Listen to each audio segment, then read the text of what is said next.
Welcome everybody to another post-game edition of Two Guys and a Mic. I'm one of your hosts, RP. And I'm your other host, Big Sean. Hope everyone is doing well, because we ain't. I'm tired. You know what? We'll go ahead and we'll get into the ins and outs of this brutal loss during this podcast, but I don't think neither one of us want to be here.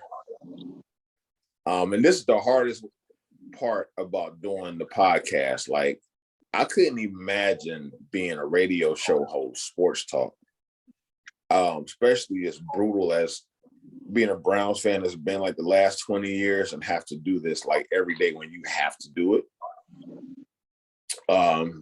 So we want to be as professional as possible, because me and Ryan, we are very emotional when it comes to this. And when a tough loss like this and all circumstances around it, we don't want to talk about this shit right now, especially because the thing is, we've already talked about this with other people for the last hour and a half already, whether it be on social media, phone, texting, whatever, and it gets exhausting, but here we are. So Browns lose a tough one to the Las Vegas Raiders, 16-14.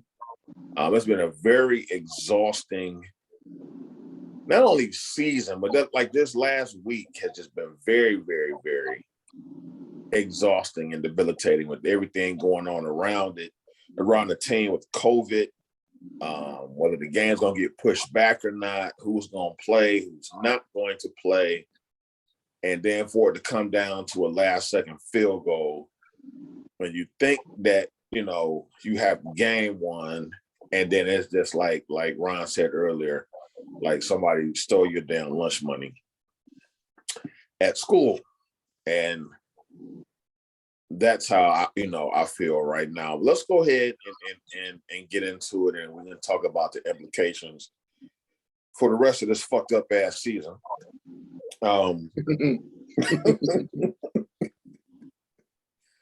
So coming to the game, Browns 7-6.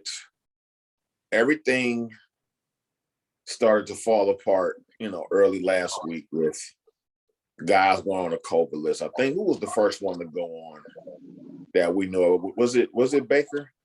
No, it was Jarvis. It was Jarvis. And the week before, we had Njoku, who was on it. I think him and Wyatt Teller, right? Or who was that? No, it was Njoku, Anthony Walker. A few other guys, but we were able to overcome that. So they were coming off, or had the potential of coming off. And then you had Jarvis, you had a couple of other guys. Jedrick was on that. So it was, you had a couple guys that I was like, dang, okay, but that's 8 people. That's enough. But, I still felt positive, because I'm like, okay, as long as they don't say nothing dumb like Myles Garrett and Nick Chubb, we should still have an opportunity to win this game, because, initially I felt bad, but then I said, okay, let's really, break this thing down and look at it. If the Browns want to, we can still win this game. We just need to run the ball, go run heavy, almost like the Patriots did a couple weeks ago, and just turn the thing over to the running game. We still have. I would have felt differently if Dearness would have showed up, or if Nick Chubb would have showed up on that list. But the fact that they were healthy, I still felt like we could pull this off, because the Raiders are not very good against the rush. They're like 28th against the rush. So I'm like, all we got to do is just run the damn ball. Then you find out that Baker was on the list and Stefanski was on the list. And, I don't wish nobody to have COVID. I've had it before. And I just, it affects everybody somewhat differently. But I actually looked at this like, okay, well, it'll be good to not have either one of them. I think Baker needs to sit his butt down, personally. I think Baker needs to take a step back and chill out. And unfortunately, it took COVID to do it. But, I didn't see it as a complete and total negative. I felt like Case Keenum was more than capable of putting up 200 yards and 2 touchdowns in a pick in this game. And then you turn around and then he ends up with it like 24 hours later. I was like, oh, shit. So then you got Nick Mullins, which I still felt like he was okay. But, Nick Mullins is one of those kids that he could throw 5 of the best passes you ever saw in your life and then throw his next 10 passes and they could be the next 10 worst passes you ever seen in your life. And So, plus, you literally signed him off the street well, at that in point. a way, yeah, in a way. I mean, he had been on the practice squad, but yeah, in a way, he was basically, chilling. Yeah, He was I mean, around the team, it just not ain't ideal having your third string come in, yeah, in a must win type of game, a game that you know that you yeah. not only should win but have to win. And And what it is it just about? So what is it about the Raiders games that crazy stuff always happens either in or yeah, around that game? yeah, always. I told you, like, even last week after the Ravens game, like, there's another one of these teams that we historically don't play well against. I think in my lifetime, I think I've probably seen us beat the Raiders like 3 times. And we've never beaten Derek Carr since he's been there. And why not? It's not Yeah, like, look, exactly. today's loss. I could pin it on a bunch of stuff. Um, I could. I don't know that it was one specific thing. I know I It had. never is one thing. I don't. I don't. I know I have.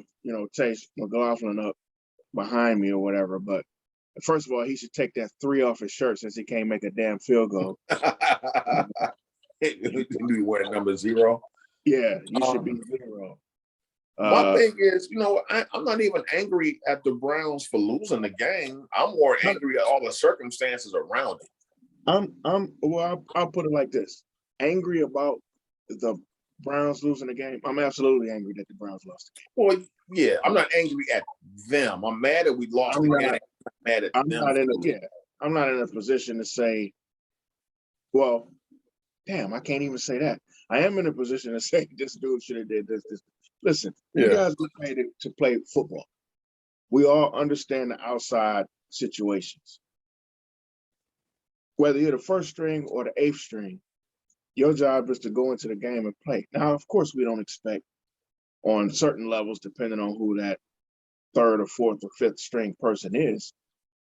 We only expect so much in terms of the level of talent. So, like, I didn't expect for Hance to play at the same level as the starter on the right side of that offensive line. I didn't expect that. Hell, I didn't expect for the guy um who took what's it called place to do well either. What was that? Why can't I think of his name? Our guard, right guard. I mean, excuse me, left guard. I'm talking about Jedrick Wills. I don't even know who the No, our offensive the line left took. guard, Batonio. So Batonio was playing left tackle today. So Oh, they was had he? a guy Okay. in at guard. Okay. So I don't expect this guard to play as good as Joe Batonio. But I tell you what, I expect for him to put a body on a body and do what he's supposed to do as well as he could do it. So for them to be in this game, that was all great. But again, I'm not living in the world of participation trophies. I'm living in the world of, damn it, we had this game and we still could have won this game, but we didn't. We didn't win the game. So it's frustrating. Not to say that you're not frustrated, but it's very frustrating um to lose this game, to lose more ground in the conference in this division. One missed field goal, one not making it on third down, uh, one, and that equals, the difference Yeah, between first place and last place. You know yeah, what I mean? That stuff is, to me, that's more tiring than anything because we're still in the same kinds of spots. We're still the guys, the team, the franchise that can't get it done. We can't get it done when it matters most. We always find a way to not get it done. I don't care what the circumstances are. It's always us, and it's always us losing. It's always us. Like my man Josh Cripps, we almost always win, but we don't. And we find another way to do it every week. I just got finished talking to a guy online a second ago. He like, I said, uh, that Baker's presence on the field this season I haven't seen much difference when he's not there and when he is there. And the guy was like, "Oh, I guess you missed the Cincinnati game." I'm like, "I saw it. He played good. We didn't win because of him, though. We didn't lose because of him either." I've said that all year. When you put Case Keenum in the game, we didn't win that game because of Case Keenum, but we didn't lose because of Case Keenum. Nick Mullins was in the game today. Guess what? We didn't lose because of Nick Mullins. So it don't matter who's in there. It don't matter who on the sideline. It don't matter who calling the plays. I had questions about play calls today too. I had a lot of questions about the play calling today. That's why I say I don't know if it's fair, but shit, why the hell are you calling some of these play calls? Why the hell did Nick Chubb only have 6 freaking touches in the first half? Are you trying to win the game? right. Now, Do I, you I not do. want to win the game? Now, I got into a discussion with my father about that. Now, here's the thing, and I want to be completely fair with everything. We have to be kind of got to put some stuff in perspective because he said the same thing, especially because right at halftime, Kurt Warner came out with this stat. He was like, "Yeah, they passed the ball 18 times, ran it 9. Like, why are they passing twice as more as they ran?" My father was like, "Yeah." Now, here's the thing. Here's why I don't like stats sometimes. Is that stats and numbers deal in absolutes. They don't necessarily tell the story behind the numbers. So here's the problem with the reason why Chubb only had 9. The Browns they weren't moving the football. They didn't get any first downs in the first half until really. I'm now saying any. They didn't have that many first downs. Not until that last 2-minute drive. We got the ball back with like 56 seconds left in the first half. And he threw the ball. I don't know how many plays they ran, 5, 6, 7, something like that to get in field goal range and miss the field goal. So now you skew it because they had to pass on all those now. So now it's 2-1, passing the runs. Now in the second half, they did a much better job getting Chubb more involved and getting him established in the run game. I think the problem that I had with the play calling in the first half was that I don't know if I texted you this or not. I know I texted somebody else. I said they need to do something to get Mullins comfortable because he's playing tight. He's not comfortable at all. You could tell he was, kind of, hesitating. I said that's what I was more upset about. Do something, to throw some screens. I think he did a couple.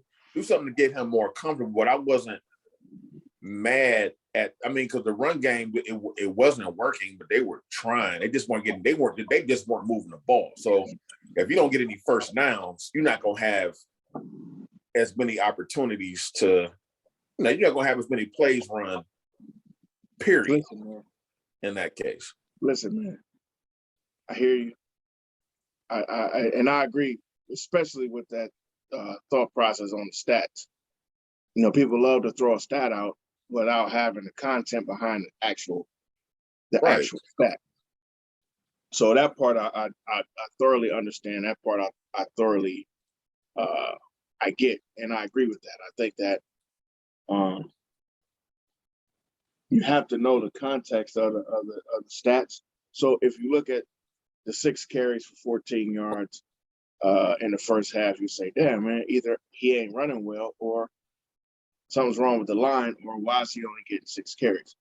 I'm gonna stick with why is he only got 6 carries. I don't give two shits about whether this shit is working or not, because I'll tell you what will get him feeling comfortable. Now, here's something towards that too. The Browns don't do shit to make nobody comfortable. Baker Mayfield, they don't do Baker back there hobbling around. He on one leg, and they nigga, we're gonna throw the first 30 pass plays of the game. You know, they don't do anything to try to build rhythm. They don't do not enough, in my opinion, anyway. Yeah. They don't do enough to build rhythm.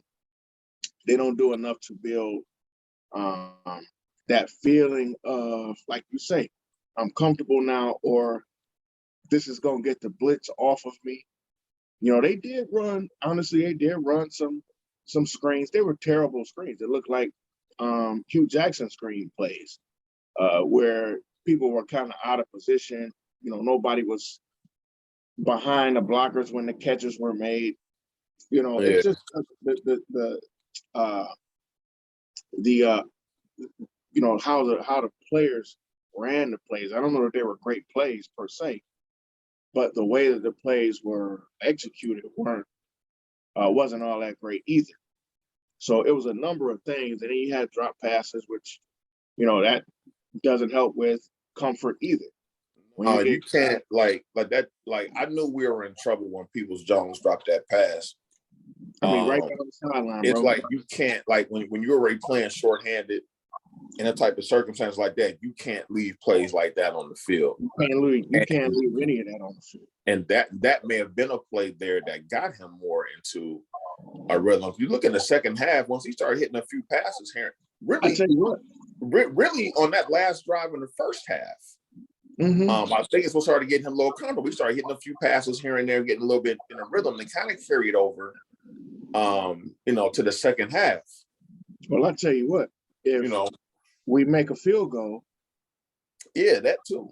like it's again on social media, somebody was saying, you know, we needed. I forget the exact comment that he put up there, but it went something along the lines of, man, if we could, we were this close, and you know, I don't understand this and I don't understand that. I said, none of that matters. Again, I live in the world of no excuses when it comes to the Browns right now. So I said, no, you make your field goals and you catch your passes. That changes everything. Make your field goals, because that takes pressure off of the quarterback. Now he does feel a little bit more loose. He doesn't feel like he got to make every single solitary play. It actually takes pressure off of the coaches as well. So now they don't have to call certain plays to make up for what isn't working or what wasn't working. But to me, again, run the damn football. I get it. I get it. But I watched the game the other day where this dude ran 45 times, and it didn't look great every single time they did it. They did not get a first down or 8 yards or 6 yards every time they ran it. Sometimes they got 2. Sometimes they got 1. Sometimes it was a tackle for a loss. But then they turn around and hand it off again. Sometimes you just gotta impose. And sometimes they did that, you know. But it's in the second like, half, they did it in the second half. Here's the dilemma that you face though. It's like, okay, you run it first down, get 2, run a second down, you get 2. Now it's 3rd and 6, and you put in your third string. I mean, it's just not a good situation to be in either way. If I would totally agree with what you're saying. If we were talking about a couple of things, you talking about a regular damn football game. You're talking about a traditional football game. We're not talking about a traditional football game. We're talking about a team that don't even do what you just said. It don't matter who the quarterback is. You're talking about the 3rd string quarterback, like we talking about a team that cares for the people that's back there taking the damn snaps. They don't. These are the plays that we're going to call. That's what's been happening all year long. They don't care if it's Baker. They don't care if it's Case. This dude, Nick Mullins, let me show you how much they cared about protecting him. And I know what you're going to say as soon as I say this. We were losing, so they had to throw more, yada, yada, yada. No, they didn't. Not if they ran more. He threw 30 times. That's the same. They had the same packages and the same setup as if Baker was in there. This is what I mean when I say this offense is just set up. It don't matter who's in there. This is what they're going to do. That's why my criticisms are the same. My criticisms are the exact same. You're thinking and you're talking like somebody who knows football, but you ain't thinking and you ain't talking like somebody who watches the Cleveland Browns every week. No, here's my thing. I think we sometimes oversimplify it. Like, if we just would have ran it 10 more times, no, it was going to change the outcome of the game. No. I'm not trying to say that. That's not what I'm trying to say. I understand that somebody might hear what I'm saying and maybe assume that that's my angle, but that's not what I'm saying. Here's what I'm saying. If 3 weeks ago, it was 3 weeks ago, we were playing against the Ravens.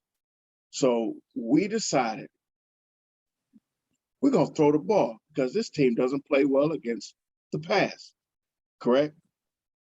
They're all awful against the pass, and they just going to load the box up, and we're gonna throw the ball. This team we played today stinks against the run. Did we switch that? Did we do an opposite? No, we did not. No, we didn't. We didn't. So what I'm saying is, you can't tell me that running the ball some more, just a few other times. I ain't saying we should have. Now, I'll be honest with you. I thought Nick Chubb, who had 23 carries, to be honest with you, coming into this game, I'm not saying he should have ran it 40 times like the entire New England Patriots did. But I'm going to be honest with you. I thought we should have ran damn near 40 times. I'm serious. I'm not joking. Not because it was a bad weather game, but what is the freaking string supposedly on this team? It's the running game. The run sets up your pass. Guess when Baker looks most comfortable? I went back and I looked at that damn those stats in the Cincinnati game when dude was talking out of his damn mind. Baker had 218 yards, 2 touchdowns, 14 of 21. Now, nobody would think that he only threw for 214 yards. Nobody would think he only threw for 2 touchdowns. Nobody would have thought there was 7 drops in. If you ask anybody right now, hey, what happened in that damn Cincinnati game? Everybody would say Baker was 30 for 30. He threw for 562 yards and 7 touchdowns. No, the Browns actually didn't possess the ball that long that game. Because in our minds, he played well. So in your mind, that's what you saw. But here's what happened. Here's what also happened. Nick Chubb had 137 yards. So it made what Baker did, even though Baker did a lot of stuff early, Nick Chubb had 137 yards. You don't think that made Baker's job easy? Made his job simple. Run the freaking ball. That's why Nick Mullins looked better in the second half. Nick Chubb was running the ball more. He was getting more. But it's a caveat to that too. You also have to have success when you're doing it. You always got to have success. You always got to have success. However, if I'm just going to say this because I think we could go back and forth with this for 5 hours because we've done it before in other situations. Here's the thing. If I'm a 3-point shooter, I'm going to shoot my 3. That's who I am. That's what I do. If I'm a dunk on you, I'm a dunk on you. That's what I do. The Browns offense is set up to run and then pass. And then it's set up for the pass to work off the run. It's not set up the other way. We don't have a situation that's even set up to be a friendly to a pass first offense. We don't have wide receivers that get a lot of separation. We don't have fast wide receivers. Our offensive line is beat up, so we really don't even have give our quarterbacks a shit ton of time. So it's better to do the short passes, which is fine. I'm fine with short passes. I know people were complaining about the short of the line passes that we saw early on. In some cases, that's what you got to do. I wasn't happy with not getting first downs, but you don't hear me complaining about that either. I understand it because that also develops a rhythm.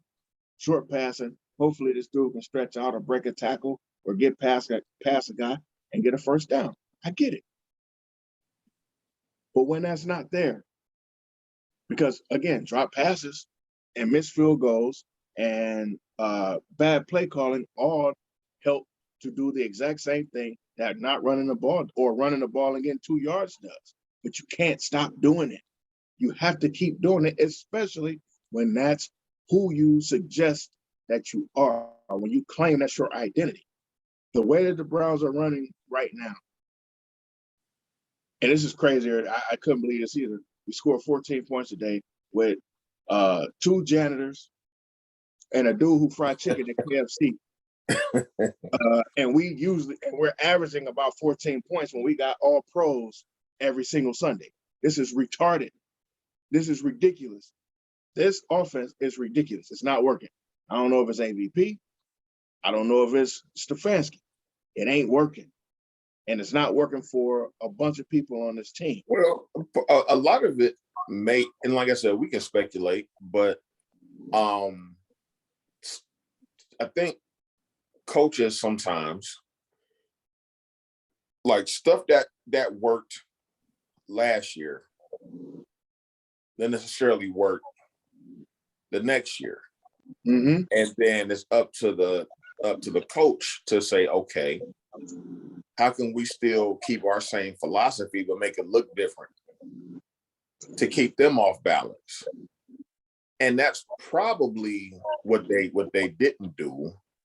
And now they're trying to do it, and it's too late. And the reason why I think why they're trying to do it now, because certain things that we were doing a lot of, they're not doing anymore. I'm more upset with them not running as many screen passes as they were doing earlier in the season than some other stuff, because they were really good at it.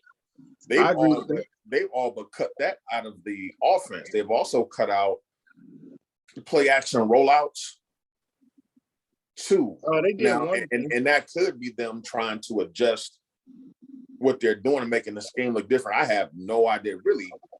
To be honest with you, today. I saw one of those today. Yeah, I'm really kind of dumbfounded. Period. With like everything. Like, to be honest with you, I'm reaching for answers. You know, myself, I have no idea. And it's really derailed. It's easy for us to reach for that, to have to try to reach at this point, because seriously speaking, like just being honest, what they used to say, the tape is out there. It's all out there now. We were hitting guys kind of dinking, dunking guys last year, and cats didn't know what to expect. No, the tape is out there now. Y'all done gave this dude the coach of the year. Y'all done put everybody on notice. All of a sudden, we get into the low double digits when it comes to odds to make the Super Bowl. What the hell? You know what I mean? Right. You're putting the entire NFL on notice. Look, we got 5 dudes in the Pro Bowl. When the last time we had 5 dudes in the Pro Bowl? 07? Was that 07? Something like that. We may. How many did we have last year? We had put 5 in there last year. We ain't have 5 last year. I'm not sure. The Pro Bowl is I don't even keep track of it. We got 5 dudes going to the starting, and then we got other guys, a couple of other guys that are back. Right. So I mean, it's people know who we are. People know it's simple stuff to me philosophies that we use on this team. The defense played solid today again, but I thought they played soft today. I thought they should have been Yeah, blitzing. they didn't. I thought they should have been blitzing more too. He was probably trying to protect, I know that's what he was his trying to do. secondary, and But you know what? You got to put the I get pressure. that. Sometimes you can't protect those guys. Sometimes protecting those guys is putting pressure on Derek Carr, making Derek Carr make a decision. Then once Yeah, you see because your Derek guys, Carr, one of those guys, man, he'll fold once you start, getting at him. yep, I knew that coming into the yep. game. I And thought that's they why would I be was more. surprised. That's why I Yeah, was surprised. Imagine if we ran a defense in which we blitzed a little bit more, say half the times more than what we actually do. Myles Garrett has 16 sacks or 15 and a half sacks, whatever, and we don't send pressure. This dude would have the damn sack record if we sent other people more often. You know what I mean? He's like top 5 in all of the categories you want to be in the top 5 in as a defensive lineman, as a defensive end. Quarterback pressures, quarterback hits, sacks. right. You know what I mean? That's what you want your guy to do. Now, I would have loved to have seen him do more today, but I think, again, now this part is what people don't see when the stats aren't there. When you don't see the stats, because you don't get stats for this. But when you occupy 2, 3, 4 people, when you're chasing the quarterback out of the pocket, that's still a pressure. That's still making your presence felt. When you're chasing dudes down the field, making tackles from behind, which he did today, that's still making your presence felt. But people only say, oh, he didn't get any sacks. He didn't get a strip sack. He didn't do this. He didn't do that. It's not as easy when you're playing in this kind of a defense. That's what I mean. That's why I know you know football. When you can say stuff like that to me, or when I say stuff like that and you say, yeah, I know exactly what you're talking about. But a lot of people don't know football that way. They think that because you're a freak of nature, football is the toughest place to be a freak of nature because you still got, all this other stuff going on. There's too many moving parts. And on top of that, they officiate Myles Garrett like Shaq. They do, and you said that the other day in the show. Like he gets. Matter of fact, they were holding Tack McKinley, and I hope he's okay too because he got another injury today. But they were holding. They were blatantly holding, and they called a couple. But not as many as they couple after Myles, the one at the goal line. I mean, my man literally tackled Myles Garrett, like wrapped him up at his waist and dragged him to the ground. Myles got up like, damn, and then they threw the flag when he got up to complain. It takes you to see a dude get tackled and get up and complain to call a penalty. And then I keep hearing this stupidness about, oh, well, the referees don't want, or the league doesn't want to see a whole bunch of penalties called. Then don't have no refs out there. Let people do whatever. Because the refs sure don't have a problem calling bullshit pass interference calls. I mean, come on, man. That wasn't no pass interference on that 40-yard pass down the middle of the field. They was both like that bailout. He was just throwing the ball up. Yeah, that ain't no pass interference. But they're not gonna take that back. That gave them 40 yards and put us in a bad spot. I've been saying, I've been calling for this for years. I know they're not going to do it because the owners going to always look at this as an advantage for their offense, but they really should adopt the college rule when it comes to pass interference with just a 15-yard penalty. Yeah, because there's too many times they just throw. They're gonna underthrow when they really need a desperation play. They're gonna underthrow the football. They know the receiver's gonna come fight back. The cornerbacks nowadays don't have proper technique. They don't look back for the ball. No, they're playing the receiver all the time instead of the ball, and they don't know what's going. When he runs back the other way, runs into the cornerback, they're gonna call that pass interference 99% of the time. Yep. And then you get a free 50, 60 yards and change the complexion of the game sometimes. I think they really just should make that a 15-yard penalty. But I know disagree with that. I don't think I disagree with that. I think I would. I don't know if I had an opinion about it. Because if you notice, you don't see that in college football. You don't see that desperation heave like that much. You know what I'm saying? Because they could, okay, because it's not going to benefit you. Because the worst thing that can happen, if you don't get the call, you may turn the ball over. The NFL, they know you're going to get that call. But see, and that's another reason why I was saying I didn't understand why they weren't applying more pressure to David Carr, because that was a play where we still only rushed 4, but it was pressure on him. And look, Right. that was one of the dumbest passes possible, because if the safety was where the safety should have been, that's an easy pick. Right. That's an easy pick. But our safeties was terrible tonight. I don't know if you actually were paying attention to where these guys were or what Sure. they were supposed to be doing, but they were terrible. That interception that Greedy got, it was because the safety was underneath that. He went underneath early on the play. Yeah. Greedy just, like, IQ wise, just decided I'm gonna go over the top. Dude went underneath and tried to, like, I don't know what the heck he was doing. It was MJ Stewart. Terrible, terrible, terrible. Yeah, but you had, you know what I'm saying? You had a bunch of guys out there that don't You had a play bunch with of each other. guys that don't play all the time. So Yeah, Moffitt you know, and MJ Stewart. Who else? There's some other people out there I ain't never heard of. Moffitt was terrible. That one, he the one gave up that pass to old boy. Like, I mean, it was bad. It was bad. LeCount was out there, but he don't get on the field as much as I thought he should. He another one that I don't He's kind of understand. like in the doghouse too. He's been in the Yeah, doghouse all look, season. that's what I was getting ready to say. He another one that I don't understand what he did or who he pissed off, but he just doesn't get the opportunities to go out there and Yeah, but showcase at man, all. but it was just an exasperating week. And then when they pushed the game back, I was like, cool. We'll get a few guys back. Everybody, all the other teams getting people back.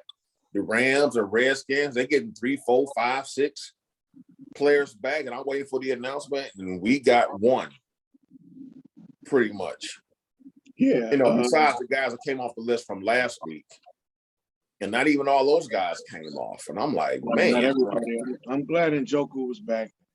I'm glad Walker came back. But truthfully, I was hoping to see a potential of a Case Keenum or a Jarvis, or you know what I mean?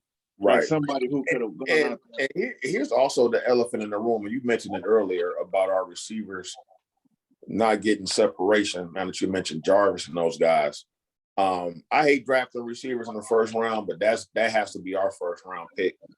Whoever the best receiver is on the board, because we pretty much got a bunch of possession receivers out there right now. And it's crazy because I wouldn't have thought that. I thought we had, and that also lets you know what they thought about Odell Beckham. They really were hoping. I think the Browns were hoping to just keep the dude and figure out his situation and make it happen. I don't think they were really actively trying to trade him. I don't think that they were really actively. I think as they drafted people and got people in here, they were doing it with Odell and Jarvis as the 1 and the 2. Now we just need that solid slot guy. We might need another dude on a 4 wide receiver set that could take the top off a little bit. You know what I mean? Like, I think they were adding complementary pieces to what was already here, not necessarily saying to themselves, let's just get rid of this dude. He don't want to be here, or we can't figure out how to work him in. We may never be able to get him into the offense. Let's draft a kid that is going to be a difference maker at some point. Now, we don't know. Maybe this kid Schwartz is going to be a difference maker at some point. But to me, to be a 5'10", 6 foot wide receiver in the league and be a number 1 guy, you gotta have the ability of an Odell Beckham. You can't be like a basic guy and have the impact on the team that you want to have. Right. You know what I mean? Think about it. Guys that were 5'10" with real ability back in the day, it was rare that you was a number one. You might have been a 2, and you definitely were a slot. You had guys like Hines Ward, You know, I think how tall is Chris Carter? Chris Carter, I think they say like 6'1". I don't Yeah, think he's I don't think he's that tall, but he's a little guy compared to like a Randy Moss, a 6'4", 6'5" guy. Uh, you know, nobody was as big as Megatron. Megatron was bigger than most offensive offensive linemen. But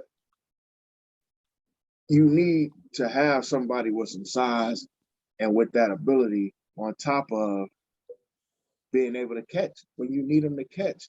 And if you're gonna keep drafting little guys or smaller guys, like you said, smaller possession guys, guys that don't take the top off, guys that don't put no fear in nobody, you have to be able to do that. We don't have nobody that does that because even Jarvis, people respect Jarvis, but ain't nobody scared of Jarvis. Like when he's running right. route. No, yeah, he ain't gonna take. Yeah, he's not going to. You're he's gonna do damage. Underneath. 10, 15, maybe 20. Yards, but he's not gonna take the top off the defense.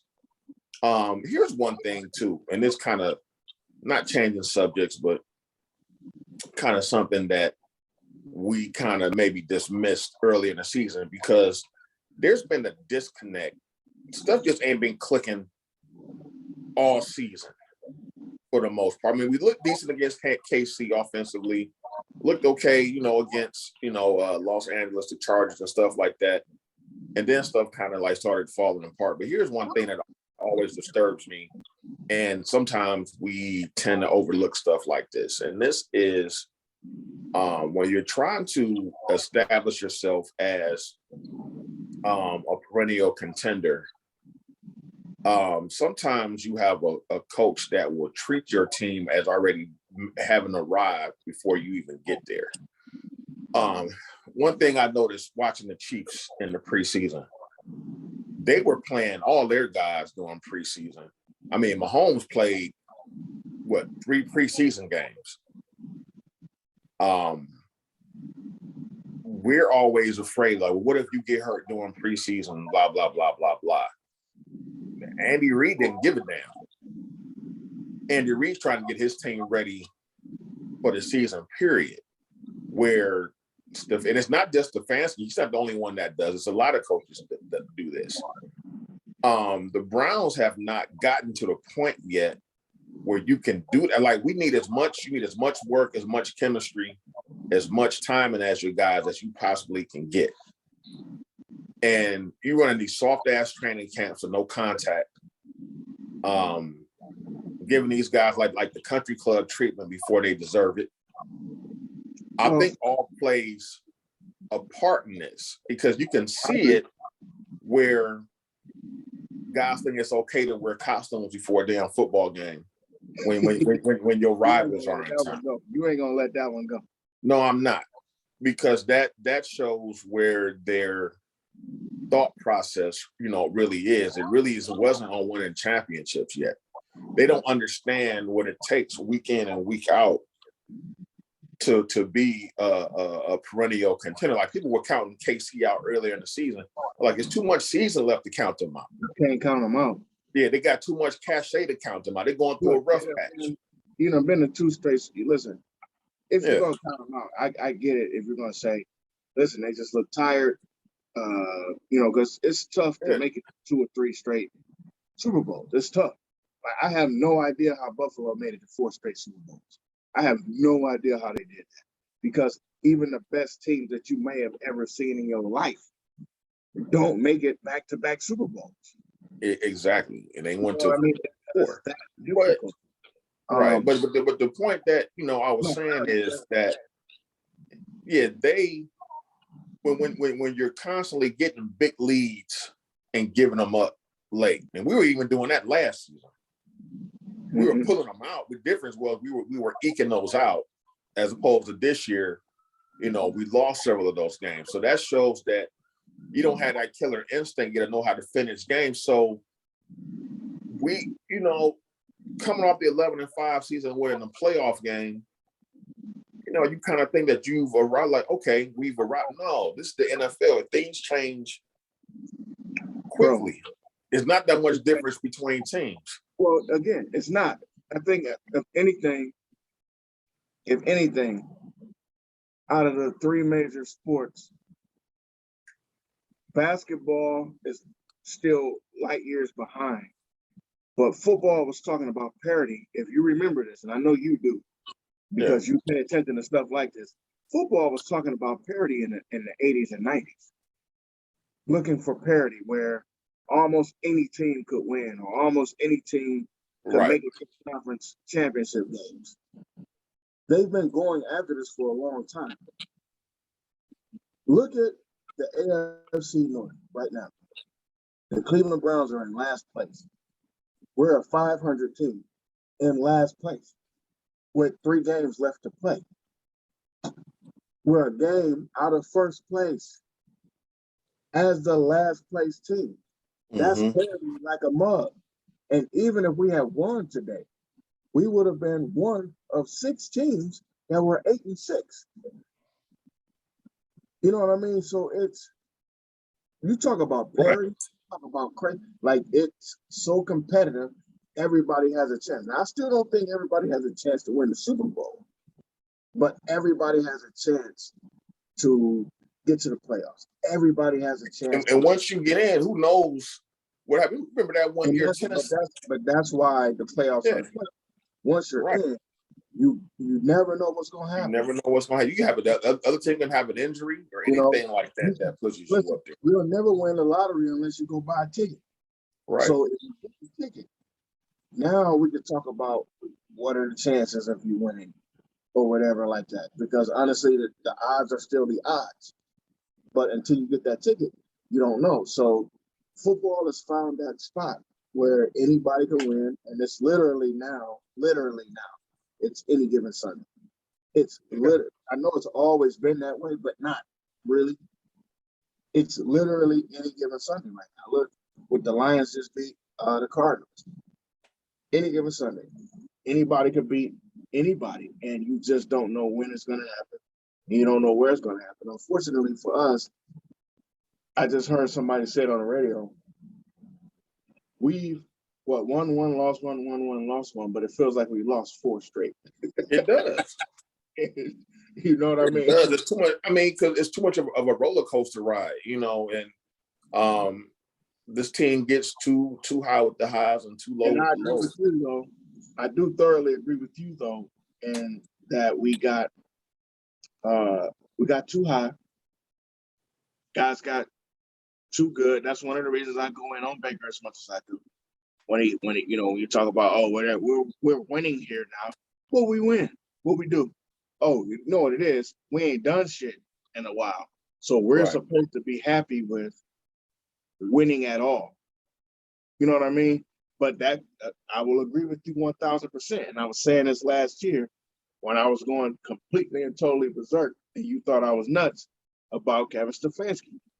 It's certain shit you can't say. There's certain things that you can't convey to your team. Don't tell me it's no week-to-week thing. No, man, next week ain't no week-to-week game. We playing the damn Ravens. We playing the damn Steelers. We playing the damn Bengals. Sam White's rolling over in his grave listening to this dude talk about game-to-game shit. This dude said we are not in Cleveland in a game that he was not playing the Browns in. Right. Like, this is, you cannot have that attitude in this division rather. You can't. You have to be ready to play. Mike Tomlin talks even keel all the time. He talks respect. He talks this. He talks that. He says all that shit. And then they get into the game and then they beat the shit out of us. And you be thinking to yourself, this dude shook my hand before the game. He came to dinner last night. Why is he kicking my ass this bad? This is the difference between what we have and what they have. People dogging Jim Harbaugh for going 4 for 2. Guess what? I would have went 4 for 2 in that moment too, because I'm trying to win. Yeah, I'm that not shit trying was to lose this damn game. Now, I'm glad he missed it. I'm that glad they shit dropped it. That was dumb though. No, I would have went for it. I was like, you know what? I went for it too. Not in that circumstance. Huh? Not in that circumstance, I wouldn't have. Not at home. I'd have went for it. I'd have went for it. Got it. And after the game, he said the exact same thing. This is the difference between This is Okay, the now, thing. now, now, now, if Stefanski would have done that, would you gave him a pass on that? Here's the difference. Here's the difference. And I might have, depending on in that exact same situation. And then Yeah, he came, same scenario, same exact thing. and then he came to the podium and said exactly what this dude said. I would, because he said the exact same thing that he said 2 weeks ago when they lost to the Steelers on that 2-point conversion. He said, "Hey, listen, field goals ain't guaranteed either. So I was trying to win the game. I wanted to win. Why put my team in a bad situation or a situation where we're already, a little bit behind, we're exhausted. I wanted to win this game, and I felt like we could win it. I felt like the play that we called was a winning call. I said, you know what? It wasn't no bad call. My man got over there and blocked the pass. He got like a nick of a finger on top of it. I was watching the game. It was a great defensive play. They did exactly what I've been saying for 2 years. You already know they're going to throw it to Mark Andrews. Just cover his ass. And that's what he did. Literally, as a ball snap, that safety literally did a flat out sprint to get over there to where he was in the flat and got like that much of his finger on the ball, and it just changed the trajectory of it. Boom, you don't score it. The same thing the week before that, he should have caught that. He should have caught that. And had they caught it, guess what? Everybody would be talking about how great of a coach he was. Like, that's the dichotomy between certain calls. If Kevin Stefanski didn't have, where are we at? We're week 17. If Kevin Stefanski didn't have 17 post-game press conferences where he was talking about we got to get better, I would not say a word about that. He doesn't say shit. We know you got to get better. We watched the game. We saw the game. We already know you got to get better. Tell me how you plan to get better. What do you want to do differently? You're going to go work on what? You're going to work on what specifically? Oh, well, I'll keep that between the team. And then you go out the next week and you look the exact same. I ain't saying nothing different. So, yeah, I'm going to be a little more. I'm going to be a little harder on him in those situations. You're absolutely right. However, if in that like I said today, I knew what we were going to do. I knew we were going to run on that third down. I said we should have passed. Win the game. Now listen. Now here's why. Here's why I said it. Because at first, the first thing out of my mouth is nope, just run the ball, run that clock out. That was the first thing out of my mouth. The very first thing that came out of my mouth was just run it, just run it, just run it. And as they were putting people into the game or making their decision about what they were going to do, I said, the commentators was like, it'll be interesting to see if they'll run this just to try to run some more time off the clock, or if they'll be willing, or go for the kill, or if they'll be willing, if they'll be willing to like go pass and win the game. And I said, nah, you're right. We got to win this game. I'm thinking like they thinking. Scary money don't make money. Sometimes you got to be a gambler. What do you have to lose? You're gonna lose this game anyway. Well, that's if you're getting the ball back. That's what I was telling. And this is why I agree with John Harbaugh. If you're willing to give them the ball back, you're willing to lose the game. If I'm willing to slide this gun over to you in hopes that that bullet ain't in that particular chamber, I'm willing to get shot. No, I'd rather jump my ass off this cliff than let you shoot me. So go ahead, win the game. Just do a little bootleg or do a little short bootleg, run your guy out off on a rub and try to get that thing out there. Of course, everybody would say it's stupid, but people are going to say you're stupid anyway. I was calling for a pass too. I was calling for like a play action, something real quick. And it probably would have worked. I won't say it would have worked. Like the play would have opened up. Now, whether we would have executed it or not is a different story. Now that's the part. Because the one thing I haven't talked about is I haven't dogged Nick Mullins for how he played today. Nick Mullins wasn't horrible considering what. I'm not gonna dog like Nick Mullins could have played poorly, and I wasn't gonna dog him for that game just for what for the situation that you was put in at that particular point. And that's Like what I was cool. I was cool with him not losing us the game. And he did not lose us the game. Really, and he didn't do that. You're right. Here's what I don't know if you said this at all during the season. And if you have, forgive me. But it kind of like dawned on me, just sitting here listening to you. I think the problem with the coaching staff this year is that they've been coaching not to lose all season. Mm-hmm. Once Mayfield got hurt, that's how they've been coaching. And now it kind of makes sense. Well, no, I won't say that was what made it make sense, but Baker kind of said that after the Baltimore game in so many words. Saying not being aggressive enough with the play calling and stuff like that.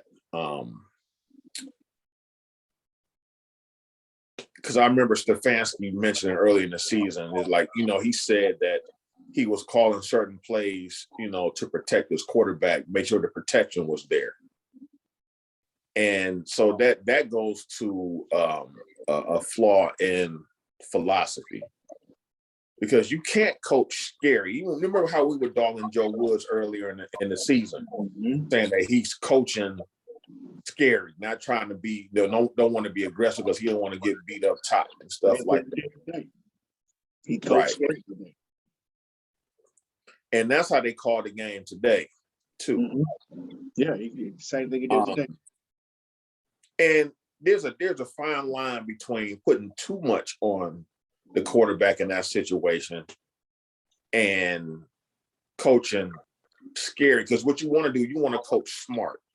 You don't want to be stupid. You didn't want him coming out just slinging all over the field at first. But like I said, you wanted him to get comfortable, get into a rhythm. There's certain things you can call. There's certain plays that tend to open up almost all the time on offense in the passing game.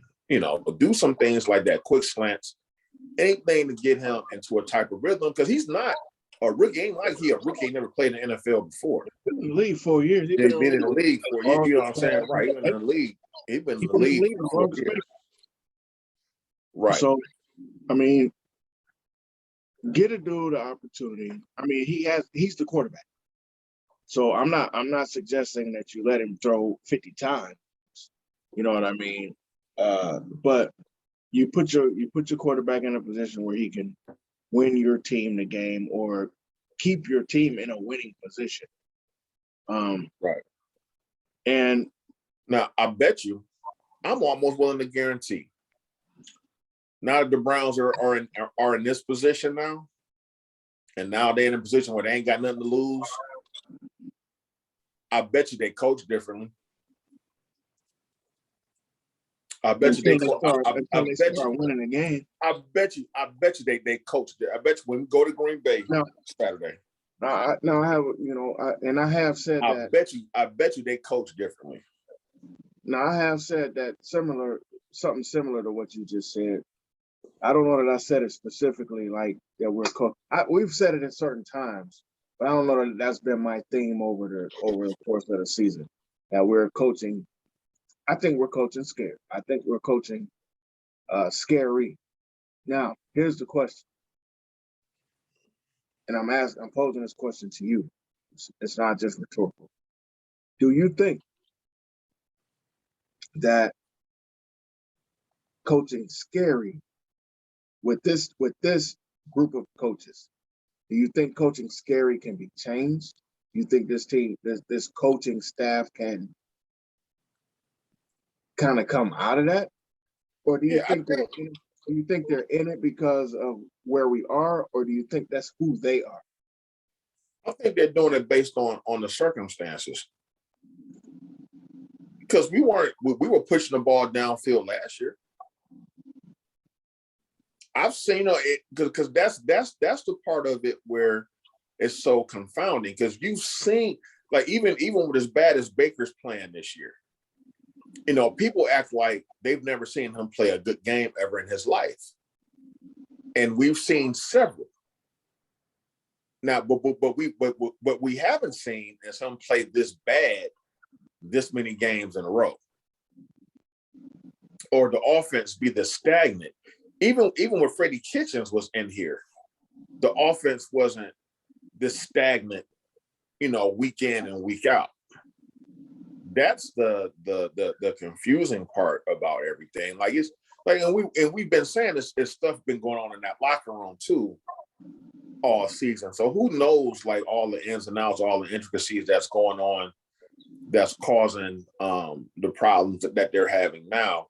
But I can't stand the things that I hate about sports, period, especially in the day and age that we playing in now. Everybody's scared of getting their players hurt. So you're scared to get players hurt. You play too close to the vest because you're scared to lose. And you don't win that way. Like I sit there and watch Andy Reid because I'm tripping. Because I really don't really watch other teams play in preseason real too close. It's football. So I turn to a game for a minute, watch a little bit, and that's it. Yeah. I saw Patrick Mahomes out there in the first and the second. I was like, this dude running 2 and 3 series just in game one of the preseason. And listen, I won't even lie. I'm not going to sit here and lie to you. I'm not going to sit here and, because if you think about the dichotomy of the 2 seasons that Stefanski has been here, last season, there was no preseason. No, there wasn't. Now, you're right about that. I forgot about that. It wasn't. So a lot of it, he came into this season feeling like, and this is a rookie coach mistake. I know what you're saying. I know what you're saying. Yeah. He felt like, man, we figured that out. That's an excellent point. This season, and we good because we didn't have a preseason last year.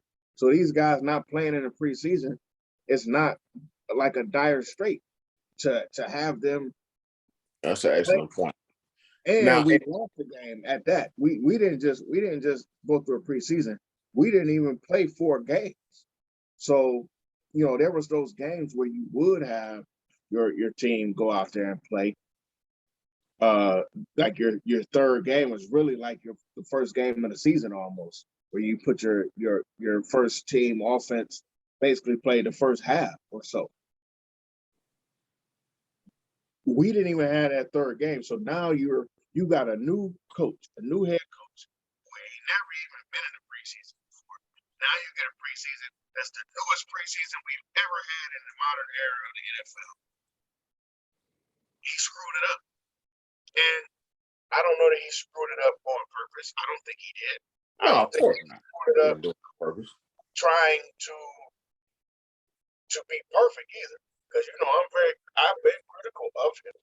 And I think he does a lot of stuff wrong. I don't know that he totally messed this up. But it is biting him in the ass right now. Also, that whole treating the team like they're as good as or better than what they've ever been. Listen, this team, y'all went 11-5, and I want to say this to Baker in his face so bad. Y'all went 11-5 and won a playoff game. So what? Yeah, we missed that. We do, but so what? Y'all did. You walk around here like you won the Super Bowl. You won 1 playoff game. And you was 11-5. You realize y'all still ain't even won the most games that we've ever seen in the season? We've seen that already. I have. Sean has. Anybody who's our age who watched football, we've seen this team win 12 games. Went 12-4, hosted the whole playoffs, and went to the AFC Championship game and was within minutes of winning the AFC. So, why do I say that? Why do I bring it up that way? Why does it seem like I got a little animosity towards that? Because it goes right in line with what Sean was saying. These dudes is too full of themselves. These guys feel like, they're first world people. They're entitled. They feel like I can, do 52 commercials and my actual record in the NFL is 500. I've won a playoff. Guess what? I used to say this about Carson Palmer all the time. I can say it about Baker Mayfield. Baker Mayfield has won one more playoff game than I have. And I'm not an NFL quarterback. So do more. Guess who I can't say that about? I can't say that about Tom Brady. I can't say that about Aaron Rodgers. I can't say that about Troy Aikman. I can't say that about Joe Montana. I don't care what I say about Terry Bradshaw not being a good quarterback. I can't say it about his ass either. Right. Exactly. But so you have to get there, and you can't be satisfied. What I hear, and that's what pisses me off. What I hear when I hear that stuff, I'm satisfied. When I hear Kevin Stefanski say, "Oh, yeah, we'll get better, we'll do this," I don't hear a guy that's actually pissed off. When I hear Mike Tomlin talk, you know what I hear? When I hear him say, "Hey man, I set Chase Claypool dumbass down, and I didn't care how we won this game. We wasn't gonna win it with him no way." When he comes to the podium and says that kind of stuff, yeah, coach, I know I hate the damn Steelers, but that's what I want to hear out of my coach. Yeah, coach. Like the Browns need to take a team field trip and go watch the Cavs, and watch a team full of non-superstars. Go to practice. Go to the Cavs practice. Yeah, watch, right. Yeah, do that. Watch JB handle the team. Watch JB talk to the team. I mean, because when I hear Kevin Love talk, I don't hear the same Kevin Love when I listen to Kevin Love talk right now. I don't. It doesn't sound like the Kevin Love that from the championship years. This sounds like a Kevin Love that understands what my role is. I understand what my role is, not just on the court, but what my role is within this team. When I hear the young guys talk about, hey man, Ricky Rubio is showing us the value of cheap baskets. That's basketball IQ. I remember learning that from Magic Johnson and Larry Bird. Hey man, get the easiest baskets you can. If I average 20 points a game, but I get 3 easy buckets, I'm an average 26.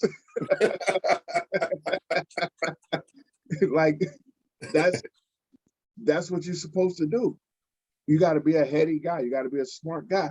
It's one of the reasons I hated Mark Price so much when I was younger. This dude was one of the smartest dudes on the court. It's one of the reasons I hated John Stockton so much. One of the smartest dudes on the court. They're going to do and make all of the smartest moves. But if you go watch the Cavs, if the Browns go watch the Cavs, from JB all the way down to Garland, all the way over to Kevin Love, certain veterans, Ricky Rubio, you're seeing a team being put together, melded together, that's becoming a team, a full-fledged, so much so that it's this goofy rumor that LeBron wants to come back to Cleveland. I hope they don't let his ass come back. Please, if there's a basketball guy anywhere near being a basketball guy, you will not allow that to happen. Anyway, this is a good young nucleus. It's a good young coaching staff, and they get it. They're going to work hard, and they're going to work hard every single night. The Browns, while they do work hard, and I have seen improvement, especially defensively, I got to give Joe Woods his props. Yeah. However, you still see those individuals. You still see those individual things that make you kind of cringe at times. Like you do understand that they don't get it. It's only like 1 or 2 guys on the team that fully get it. Juice gets it. And I'm not as critical as the defense right now as I am the offense. Like the defense, even the day the defense still only gave up 16 points. That's why I said what I said, bro. That's why I brought it up, because I wanted to be clear. I ain't talking about Joe Woods. I've been talking about him all year long, but I'm not talking about Joe Woods in these last. What are we talking about? Maybe the last 5 weeks or so. I can't really say much about what Joe Woods has done. over the last 6 weeks, we got 10 turnovers. Remember before that, we was like, man, we don't even get Yeah. turnovers. We don't cause no turnovers at all. Yeah.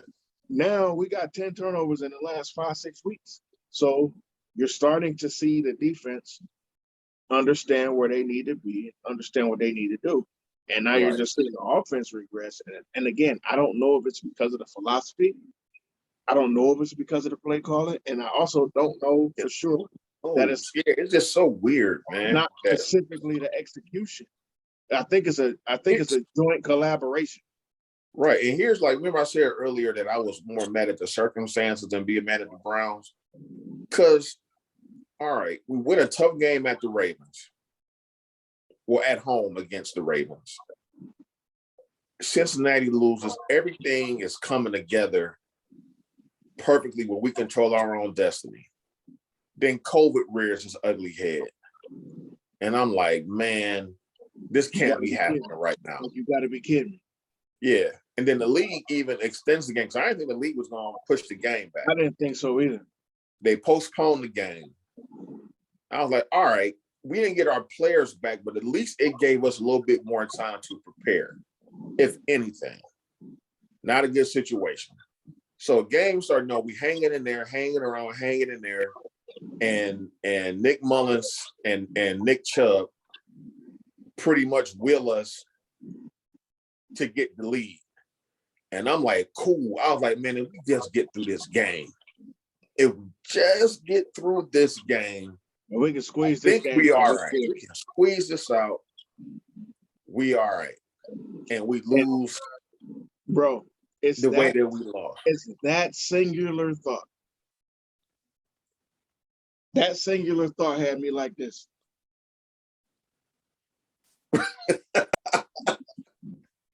Right. I was sitting here watching the game, and literally, as I think after they got that holding penalty, and I saw him get on the next play, it was like 2nd and 20, and on the next play they got 15 yards.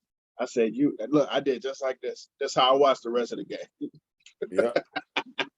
Because I knew it. And that singular thought is what kills us as Browns fans. That singular situation kills us. We just want, there's no reason for us to have our own destiny in our hand right now. That's terrible. And terrible we played, it wasn't. There's no reason for us to have that. However, we have it. And honestly, let's be all the way clear. We still do. That's the even weirder part. That we still In a way, yeah. We still have an outside shot, because imagine, hell, the Bengals may lose 2 out of their next 3. The Steelers may lose 2 out of their next 3. The Ravens might lose 2 out of their next 3. Even with Lamar Jackson, the Ravens haven't looked like the Ravens of the last couple of years. Yeah, in the season, and it's just been a goofy season, period. So, listen, this is a guy, and this is coming from a guy, honestly, coming from 2 guys who probably 6 weeks ago wrote us all off. Like, man, they ain't making the playoffs. They ain't beating these teams. They ain't doing this. They ain't doing that. We could actually sweep the Bengals, which I called earlier in the, before the season started. I said we would sweep the Steelers in the beginning of the season. And I also thought we would either split with the Bengals or sweep them. Because I didn't think they got to get their head off their ass, man. Like, flat out. We still might. If we do that. Because, now here's the thing. Everybody for some reason thinks Green Bay is just unstoppable juggernaut, and they're not. I think that's going to be a tough game at home. I don't think we're going to beat them, but it's not an unwinnable game. You know what I'm saying? Myles Garrett better not be hurt. I don't know if you saw that. He got a groin injury. It's that groin pull. I saw it when it happened. I can tell by the way he was moving. And them shits don't heal. Bruh, only way that junk heal is not doing nothing. Nothing, right. I had one over the summer. I trust me. It felt good, the first when you stay off of it for a minute, you wrap it in the ace bandage, put some heat on Man, it. like, right. It feel good for about 2 or 3 days, and then the first time you try to do something, it's back hurting again. Right. So you just But got to watch, be careful. but Peanut, but watch. Now that the Browns are kind of like in desperation mode, watch them coach differently. Watch, because you're going into a hostile environment in the most untenable situation. Period. Now you coming. You still may not even get all your guys back from COVID because these dudes got like 85 people on the list, and the way that these tests act and the way that this virus acts, who knows who's coming off the list? You know what I'm saying? Like Today, so we have until Friday to get guys capable of playing. Yeah, and like Gillum been on there for 2 weeks now. They may have conveniently left him on the COVID list. They should have conveniently. And I'm gonna tell you what, I wouldn't be surprised if this bum behind me ends up on the COVID list tomorrow. Because Chase McLaughlin, you had a fan all year long, and I am off the wagon, bro. I am completely off your wagon. I don't trust you. You were singing his praises. I listen. I don't trust you. I don't trust you as far as I can throw Cody Parkey. Now look, now I'm praying to the football guys. Like I don't want nobody to get deathly ill. But look, the Packers ain't got hit hard yet. I mean, Aaron Rodgers had caught COVID for that one game, but Devontae Adams and them bums ain't. Now, or Aaron Jones, I don't think he's caught it. Yes, he did. I think Aaron Jones did have it early in the season. Listen, but I just want the Browns. I mean, I watched them play the Ravens the other day, and they looked good, but they, again, like you said, they didn't look unbeatable. They let the Ravens come all the way back. They was up 30. What was it? 31 to 17. It was up 31-17 with late in the fourth quarter, with like 4 minutes left, and let them come almost all the way back. So it's not impossible. I do understand that was a road game for the Packers, but watch. I'm not saying we're gonna win this game. It's a possibility that we get ran out of the state of Wisconsin. We might. I mean, if we don't, I'm thinking you're going to see a much more aggressive play call because the pressure is off. Look, this is the thing that I heard Kevin Stefanski saying he wanted us to be more aggressive. He wanted us to be more aggressive. In the play calling, but I'm like, you ain't that aggressive in the play calling. No, what are you talking about? You know what I mean? Like, and to hear, I need you to be aggressive, and I want you to be aggressive, and then you say, oh well, we ran one play and we got 1 yard, so now we got to pass it. That's not being aggressive. That's you know what I'm saying? You allowing the situation to dictate what you're gonna do. Being aggressive is just that. It's a mentality. If you're going to be aggressive, be aggressive. It was a couple of times I thought we should have gone for it on fourth downs. Not at the end of the games. I'm talking about like at certain parts of the game. Just go for it. Like, just go for it. The defense isn't playing bad. We're not losing field position. So just go ahead. Like, go for it. It's 3rd and 3, or it's, you know what I mean? Just go for it. Put a little bit of pressure on them. But we play, like you said, like, I don't want to lose this game. You don't win games playing like I don't want to lose. You win games playing like I want to win. And you have to go in there and you have to attack them. You have to, to me, you have to do what you do best. Look, man, like going forward, we ain't got nothing to lose no more at this point. Like, listen, if we lose this game, nobody has, and that was my thought coming in, which is why I was like, yeah, this is a perfect game for that. This goofball even said this is a Nick Chubb type of game. Stefanski said that. Like, you ain't said that all year.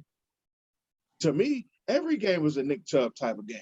If we go back and look at every tape that we've ever done in this show, I've never not said that the run game was a key to the game because I understand how this offense is set up. It's set up on the run. Dalvin Cook is as good as Dalvin Cook is because it's the same type of offense. Dalvin Cook, of course, is more of a Kareem Hunt type of guy who can run and catch all the time. While Nick Chubb can catch, that ain't really what he do. He's more of a runner. That's what you trust him to do. But And that's hopefully Kareem Hunt will be back. To me, he ain't really got into a rhythm all season at all. with the injuries and everything. He's been hurt one game or another, but hopefully, he get off his injuries and then get off. Is he on the COVID too, right? He on the COVID list too. Man, who ain't on the COVID list? Shit. But hopefully all these guys figure it out, and hopefully we can get ourselves healthy enough before Christmas to get field a decent enough team. I hope what we don't see is more people on the COVID list going into this game. I hope we start to see more people start. I don't think there's any room left. I don't think who else can it hit? It took out everybody. So, and the weird thing is, man, I won't say it's weird, but from what you're hearing, and even in the NBA, it's like ain't none of these cats like sick. Well, they vaccinated, so that's the good part. Yeah. And that's what I keep trying to tell folks. I mention this a lot because people are like, "Oh, well, the vaccines don't work and people keep getting sick." You get the flu. People get the flu shot every year. Been getting the flu shot every year for damn near 100 years, and the flu is still around, and people still get sick by it. That's what happens. The flu virus is still here. Getting the vaccine doesn't necessarily take away and make you immune. Yeah, I think the only caveat to that, and that's the fault of them not communicating well or being like a little bit hasty. I think where like some of the players are getting upset is that when they first came out with the shot, everybody's under the pretense, okay, if I take this shot, I'm cool. And it was like, and you said if I take it, we don't have to postpone games and I won't miss games. And that was just them being hasty and not letting the data and the research come out first. And I think that's where the miscommunication and people are upset about. That's all. You know what I'm saying? That's one of the things that happens when you have to come up with something kind of fast. Like you said, the hasty momentum that was happening with. I mean, there was a lot of people dying. There was a lot of people getting very, very sick if they weren't dying, and then people who got it and got really, really sick and didn't die, but now have lifelong issues because they had it. I know some folks that had some really bad stuff happen to them because they had COVID. I know some folks that had heart surgeries because of it that didn't have problems before. I know people who are still on oxygen that weren't on oxygen before. Like it depends on who you are and what else you got popping off. But it's been a lot of bad stuff. So I always get a little bit irritated when people kind of downplay it because nothing happened to you. You ain't everybody. So, but that's a part of all of the hastiness that was happening. Now we got this stuff. We got to get this out there. Just like we just found out now. Oh, if you got the Johnson & Johnson vaccine, it does nothing for the Omicron. Right. Like, wait, what? So you mean I went through all of that and it don't mean nothing? Thankfully I didn't get the Johnson & Johnson, but that's just being hasty. So everybody's a little bit irritated, and I get it, as they should be. But at this point, we shouldn't be hearing from all of the players as much as we're hearing from, say, the union leaders. Like we should be hearing from J.C. Treader, not from even like the owners and stuff too. Like because everybody is still kind of confused. But from a player standpoint, let the union reps talk. Yeah. because now you're just talking out of your emotions, not necessarily about what the rules are. And you go to JC with that because now that you done put that out, we don't know that that's the real true thing of how it's happening. That's misinformation. And I'm just speaking from a union standpoint. I've been in a union before. They do not like for y'all to talk. They like for the union representatives to talk. That's why when the NBA going through their stuff, you usually only hear from the league, Yeah, rep, where Chris the Paul, union whoever. reps. Yeah, you only usually hear from those folks. And people didn't understand why I told Baker to shut the hell up while he's on COVID. Just stand down. I get it. You're frustrated, but you always frustrated. You always irritated. When you ain't quoting Kanye in your post game, you always irritated. Just Right. go drink you some orange juice, chill out, and because you're not getting back. And if you do get back, that's cool. But now, like, stop putting I don't understand. Stop putting this damn target on your back. Nope. Stop putting a target on your back, bro. And tell your wife to stay off of freaking social media. I do not want to get on Facebook to find out what Emily had to say about nothing. I don't. I don't follow her. But Yeah. everybody wants to report about it. Get your wife off of social media. If OBJ Everybody is keep their awful, family members off of social media, or period, as much OBJ as you is can. awful, if not Nick Hunt, Kareem Hunt's dad is awful, please, please, please keep your spouses and keep your family members, other family members. I'm a Cleveland Browns fan. I am not necessarily a Baker fan. I root for Baker because he played for the Browns. I root for OBJ because he played for the Browns. I do like him as a player, but I really liked him when he was here. I root for Jarvis because he was here. I liked him when he was in Miami. I really like him now, though. So if he leaves, I'm going to still like him, but I ain't going to root for him like this. It's only a handful of people. Most people who leave here, I don't follow them no more on social media.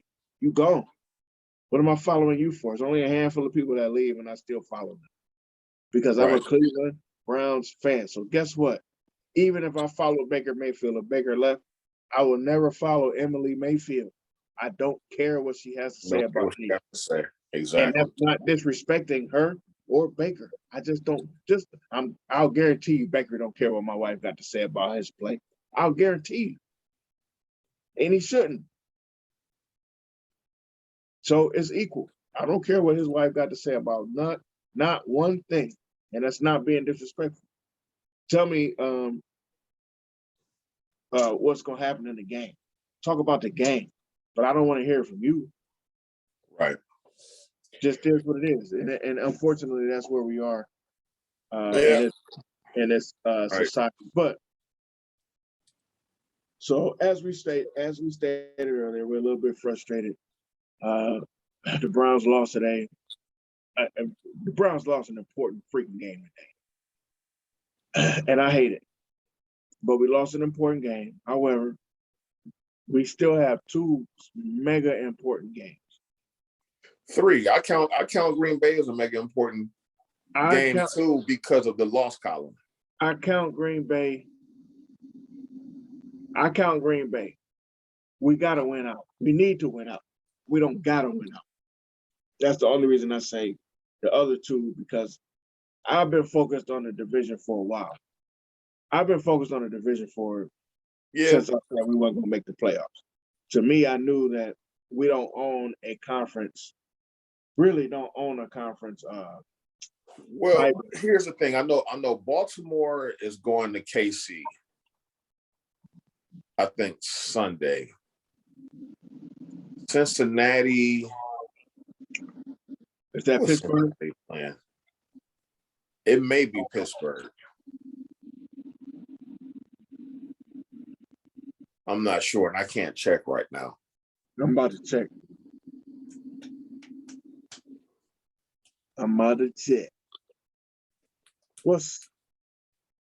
They just played Sunday against the Broncos, correct? Yeah. Oh, so here is the Bengals last 3 games. They play Sunday at home versus the Ravens. Okay. Then they play at home versus the Chiefs. And Oh, then wow. they play their last game up here versus our Cleveland Browns. So that's their. So who do we want to win? So we kind of want Cincy to win that game to bring Baltimore back down towards us. See, and this is the problem with losing this damn game, because now we got to depend on these other bastards. We got to depend on everybody else to do something for us. Right. Which is some bullshit. You know, I hate that. I'm not rooting for nobody. I only root for the building to implode. That's it. Right. Then the Ravens have, of course, as we just mentioned, Sunday they have the Bengals on the road. Then they have the Rams at home. And then they have the Steelers at home. I'd say that's a rather favorable schedule just because they're at home for most of those games. Yeah, see, that's what I'm saying. That's what makes it so hard for us to win that damn division now, man. That's the problem, because I don't know. So like if Cincinnati won, we're what, 7-7? Yep. They 8-6. So either way it goes, we lost. If Cincinnati wins and we lose, we almost that's basically we almost. So that's what I'm saying. That's why we have to win at Green Bay. Yeah. Because if we don't, we 2 games behind somebody. Yeah. Come We next either week. 2 games behind them, the blah blah blah, the Bengals, or we're gonna be 2 games behind the Ravens. Yeah. Whoever wins that game, if we lose Saturday, we're 2 games back. Yeah. We cannot lose that game. So in a perfect world, you would pretty much want to have Cincinnati win against Baltimore and stay 1 game behind Cincinnati, have Cincinnati win, because then you get to the last game of the season. Now you're playing them We got to win for the division title. Oh, we play the Steelers on Monday Night Football. Lord have mercy. Yeah, that's what I'm saying. Yeah, you know what I'm saying. So in the idea, so basically, just off the top of my head, because I know you pretty much need a rocket scientist to figure out playoff scenarios. For us to win this division, you want to ride behind Cincinnati, because Cincinnati's gonna take you into the last game of the season, where if you just beat them and we ended up tied with them, we won the tiebreaker. That's pretty much what you want. But even with that being said, what if it's a 3-way? What if, Baltimore, Cincinnati, all 3 of us tie? I don't even know how that works. And I ain't about to even give myself a headache. I got to get ready to go to work in the morning. I'm already pissed off. That's going to make me more confused and more pissed off. I'm not about to these crazy scenarios. I'm about to do it. I'm not about to do it. I'm about to take the Coach Stefanski approach, and we just going. I'm gonna look forward to the Packers game on Saturday. Basically, even to cut all that bullshit out, just win the last 3 ball games. I don't want to think of it that way. We got to win the next. I mean, we flat out got to win the next 3 games. Period. Yeah, you got to win the next 3 games. Period. Flat out. But it all starts on Saturday with these guys. I can't believe these sons of bitches lost this game. But listen, when I saw that interception, I said, man, these cats about to walk up out of here with this win. All we got to do is get it first. I said it as soon as he got the pick. My hands was up like this. All we need is a first down.